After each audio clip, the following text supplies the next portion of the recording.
Cowboy fans and YouTubers. It's that VA Dallas Cowboy fan coming back at you. Thank you for liking, sharing, subscribing, and commenting down below. I make these videos for me and you, and they're a little therapeutic. Hence the little bit of housekeeping I'm going to get to right now. You can come on my channel. You can talk crap about my job or, you know, the team or whatever. You know, I ain't going to get too mad about it. It's what people do. But when you come on and comment on my channel and you call me a police-ass N-word, you're going to get kicked off this channel real quick. So, people, I don't mind a little rated R, but y'all can't be using derogatory stuff up on here. Especially stuff that we're trying to get away from. Especially the N-word, no. Don't be putting that out there. And I, for one, I cuss. I know I do. But trying to attack my profession or anything, that's not cool. And I'm not a cop. So, you already got 2 strikes. So, now that that's out the way, people can commence to talking about the boys. Looks like we got a little bit of good news, y'all.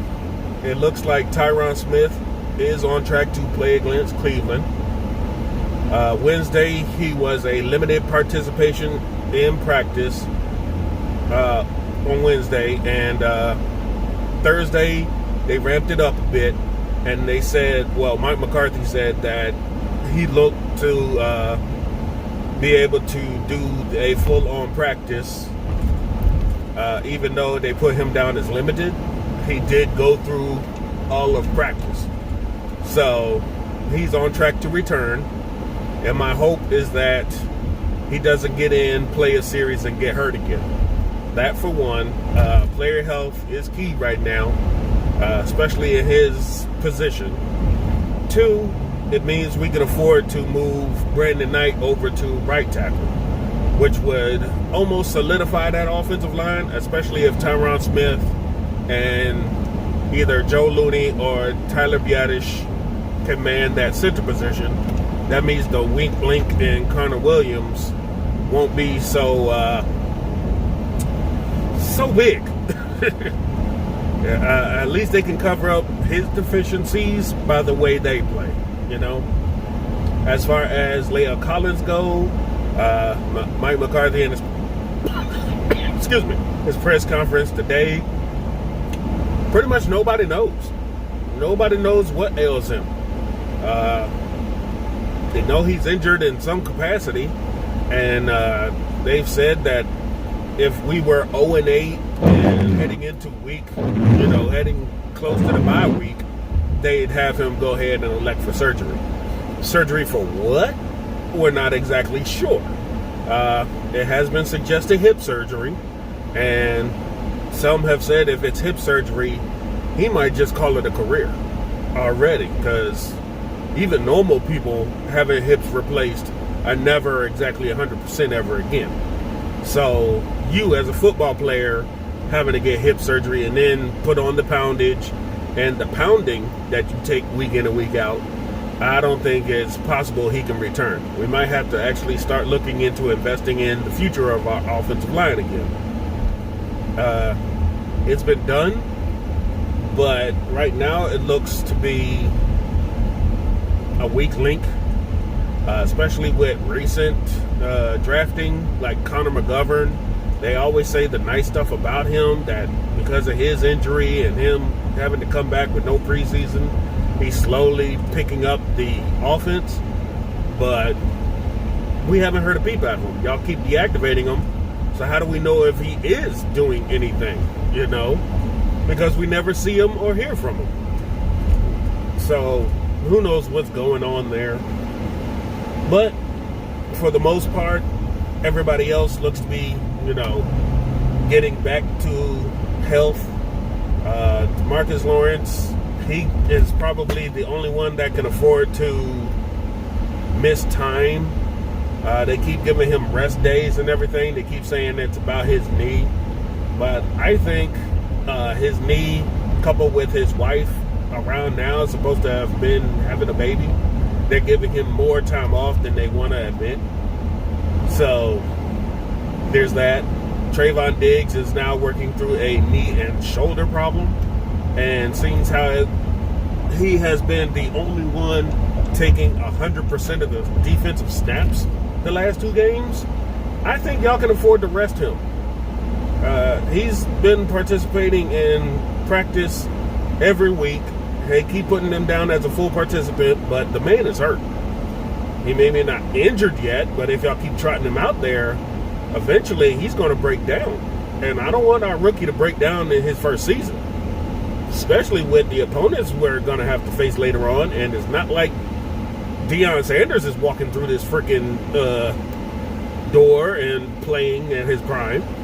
So, even with the not so hard practices like it used to be, y'all need to cut back a little. Let him work off on the rehab side. Stop having him be full participant. Let's see. Even with our injury woes, Cleveland is still worse than us right now. They have about 12 to 11 people that are on their injury report. Odell Beckham has popped up on their injury report, and that's big news right there. Because if they don't have him taking away some of the pressure off of Jarvis Landry and their tight ends, especially their running backs, because Kareem Hunt was also on the injury list, that's going to be a harder game for them. But you never know. Cleveland's trying to be feisty. They're trying to show that they were a better team. It was just bad coaching the last couple seasons. But we'll have to see. We can't count any team out, especially now the way we look. But I think it's a pretty winnable game, especially at home where Jerry Jones is looking to have, close to 25,000 fans be there. We're going to have that hometown crowd, and that is definitely an advantage. It helped us win over Atlanta, so it's got to mean something, right? Every time we've been on the road this year, we seem to be getting screwed. So we'll have to see if it's definitely a home team, hometown advantage with the refs, or what that deal is. I'm sure there's statistics talking about that somewhere. But that's pretty much the big news. Mike McCarthy did his press conference earlier. Everybody's throwing out basically the same questions they're always throwing out. Players' health, how they're going to counteract our defense being as porous as it's been. What about the offense, ball handling, Zeke in the running game. A new one that they're now talking about is Randy Gregory. How are they going to get him back acclimated when he returns? And they said, well, first he's got to get into the building, and they're going to take it from there. They're pretty sure that he stayed in shape, but he's not in football shape, so to speak. So he can come back into the building next week. He can start practicing. Don't expect him for the Giants game, and the week after against the Washington football team is more than likely the first chance he might see a bit of action. So we'll have to see. If he's anywhere production-wise to Alden Smith and less like DeMarcus Lawrence, we might actually have something if these guys can rotate in and out, But we'll have to see. But that's all I got for y'all right now. I ain't want to take up too much of y'all time today. It's a happy Friday. Y'all take care out there. Have a good weekend. Stay safe.